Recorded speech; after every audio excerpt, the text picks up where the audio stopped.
Hello everyone, welcome to the class on Biochemistry Made Easy. In this class, I am going to relate all the biochemistry aspects with day-to-day life so that the subject will become more interesting. In this, I am going to cover why do we eat food, what is the purpose of eating food, and what is oxidation, and why do we inhale oxygen only, and carbon dioxide is getting exhaled, but it is coming from where, and ATP, what it does, and why it is so important. Now this is my channel. You just type in my name G. Sai Rajesh and you will get my channel details in the YouTube. If you like the video contents, do subscribe. Let's get into the class. Now the first one, why do we eat food? The simple answer is to get energy. Is that such simple? Let us understand what happens with the food what we eat. Now the foodstuffs, majorly there are three components are there: proteins, carbohydrates or sugars, and fats. What happens with them? They get into the cell and they undergo certain process called glycolysis Krebs cycle. In presence of oxygen, they release ATP. ATP is the energy. As a byproduct, it also releases water molecule. So this is what happens when we take food, and this is the major purpose of taking food, to get energy which is in the form of ATP. Digging a little bit deeper, let us see what happens with this. Now see, the food is a complex metabolites. Now the food undergoes degradation, which we normally call it as digestion. Now when it gets digested, it releases simple products. This is what happens when we take food, digestion. The story will not end here. It is not so simple. Along with that, ADP combines with a phosphate and NADP, both of them are converted to ATP and NADPH. So this is what happens with the food we take. It gets digested, converted into simple products, and in the same time NADPH and ATP are produced. So this is one part. The other part, the simple products in a process called as biosynthesis are converted to again complex metabolites.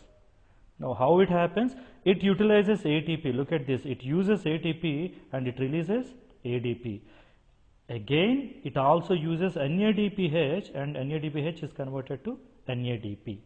So we have two things are there. One is degradation, another one is biosynthesis. Now this biosynthesis is technically known as anabolism. What happens in anabolism? It uses precursor molecules like amino acids, sugars, fatty acids, nitrogenous bases, and they are converted into macromolecules like proteins, polysaccharides, lipids, nucleic acids. So this is what is called as anabolism, which is nothing but biosynthesis. What is happening in this process? It is using ATP, NADH, NADPH and FADH. All of them are being used and they are converted into ADP, NAD, NADP and FAD. So this is anabolism. What happens after that? Now see the energy containing nutrients. This is what is food we have seen. The food is in the form of carbohydrate, fats and proteins. They undergo degradation and that process is technically called as catabolism. And they release energy depleted products, carbon dioxide, water and ammonia. These are all the excretory products. So this is what is basically biochemistry deals with, anabolism and catabolism. Put together it is known as metabolism. So the food we take is what is this one. It in a process called catabolism releases energy. In this case, see ATP, NADH, NADPH, all of them. The food we take will release energy and then gives excretory products. Now body will take up all these simple molecules in a process called anabolism, converts into complex molecules. So this is the reason why we take food. Coming to the next one. Now what is oxidation? We happen to listen a lot of time about biological oxidation, cellular respiration. What do you mean by oxidation? Let us say with general things. You know, there is a process called as combustion. Take wood, in presence of oxygen it burns and gives thermal energy. As a byproduct it releases carbon dioxide too. So this is called as combustion and it happens in a direct step. In a single step the wood burns and releases heat. Now in case of aerobic oxidation, aerobic respiration or oxidation in human beings or animal cells, what happens here? It makes ATP and some heat by burning fuels in many small steps. Burning here doesn't mean literally burn or with a fire, no. Burning fuel means in presence of oxygen it undergoes oxidation. This is what is called as oxidation. We take food. In multiple steps, it uses oxygen, releases ATP. Along with that, we release carbon dioxide, water and heat. Because it is happening in presence of oxygen, this is called as oxidation. The same thing, combustion in direct step, thermal energy is released in presence of oxygen, whereas biological oxidation or aerobic respiration occurs in presence of oxygen, but it releases ATP in multiple steps. Getting into more details, see, in cellular respiration or oxidation, we take a simple case of glucose. So, one molecule of glucose in presence of 6 molecules of oxygen and 6 molecules of water, what happens? It releases carbon dioxide, water and energy. So, this is what is the major thing. Now, whereas in combustion, gasoline is nothing but petrol. What we use for vehicles, in presence of oxygen, converts to carbon dioxide, water and energy. This energy is what is used to move these vehicles. You know, we all ride bikes, cars. How do they move? The petrol is combusted in presence of oxygen. It releases energy. With that energy, movement occurs, mechanical energy. So, thermal energy is converted into mechanical energy. Whereas in human beings, whatever the whatever the energy is released, we use it to perform lot of biochemical reactions. So, this is what is oxidation is. Moving to the next topic now. This. Why do we inhale oxygen? We all take oxygen. Oxygen is required. Without oxygen, we cannot survive. But what happens with the inhaled oxygen? Let us see. See, the role of oxygen is it is a terminal electron acceptor. What happens is electron transfer is what releases energy or ATP. Electrons are transferred to what? In human beings, electrons are transferred to oxygen. See, oxygen is needed in the very last step of cellular respiration, wherein it takes up electrons. You can see this. Oxygen, along with protons, it takes up electrons and forms water molecule. The transfer of these electrons is what releases ATP. If oxygen is not there, electron transfer will not occur. We cannot generate ATP.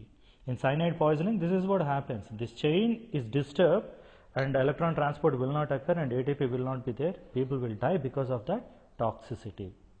Moving, let us get into the details. Now see, electron transport chain, this is what happens. See, all these electrons will be moving from various complexes. Complex 1, from complex 1 to complex 2, from complex 2 to complex 3, from complex 3 to complex 4. Finally, the electrons will be taken up by this oxygen along with protons. So what happens? It forms water molecule. This is what I have explained. Oxygen is required at the final step to take these electrons. In this process, it forms ATP. This is what is known as oxidative phosphorylation. Now understand this word. Oxidative. Why oxidative? Removal of electrons is occurring. Look at this. From NADH and FADH2 electrons are being removed. Removal of electron is oxidation. At this process, ADP will get phosphorylated to get ATP. This process is phosphorylation. So both of them are happening simultaneously, hence it is known as oxidative phosphorylation. And in order to occur this, what is required? Oxygen is required. This is the reason why we all inhale oxygen to get ATP. Moving to the next one. Now look at this. We all exhale carbon dioxide, but where is it coming from? From where the carbon dioxide is getting generated? Let us see.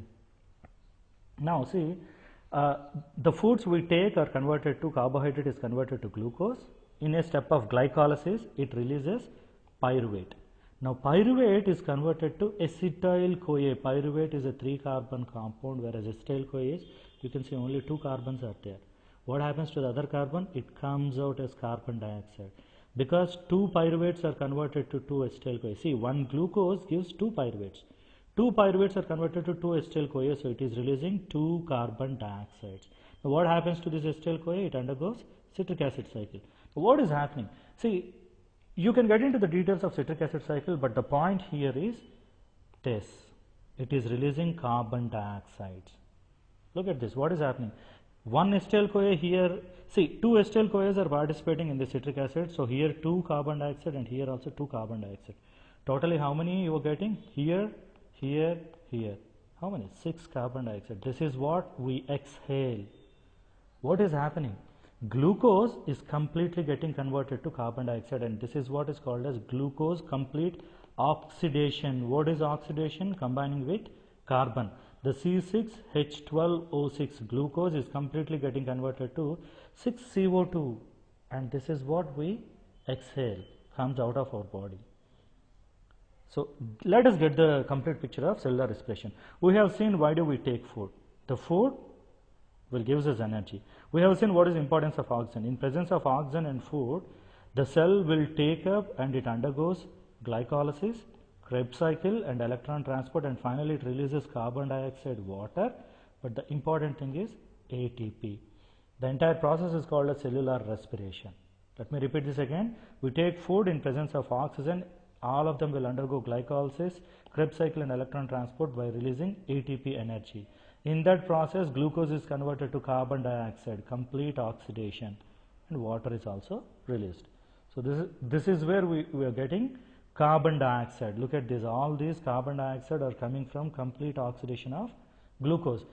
This glucose is getting converted to pyruvate. Pyruvate to acetyl-CoA, 2 carbon dioxides are released. In this citric acid again 4 carbon dioxide released, and finally 6 carbon dioxides are coming out with 1 molecule of glucose. So the last one. Now ATP is the source of energy. How?